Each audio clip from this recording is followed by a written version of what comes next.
Xaricdə təhsil üzrə dövlət təqaüdü ilə oxumaq istəyirsənsə, yaxın gəl, diqqətlə qulaq as. Biz Abroedu xaricdə təhsil mərkəzi olaraq ardıcıl 4 ildir ki, hər il 20-dən çox tələbə ilə bu təqaüdü qazanırıq və bəli, bütün tələbələrimiz yalnız top universitetlərə qəbul olurlar. Bəs bu təqaüdü qazanmaq üçün sənə nə lazımdır? Sadəcə 3 şey. 81 və üzəri ortalama, 7 və ya daha yüksək IELTS balı və prioritet universitetlərdən qəbul məktubu.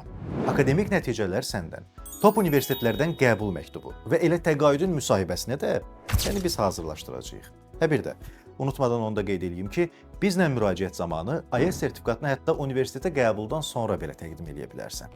Əlbəttə ki, xaricdə təhsil haqqında sualın çox olacaq. O zaman rəydə sadəcə üstəgəl işarəsini yaz və biz sənə ödənişsiz konsultasiya təyin edək. Çünki yalnız bu görüşdən sonra bütün xaricdə təhsil suallarına cavab tapa biləcəksən.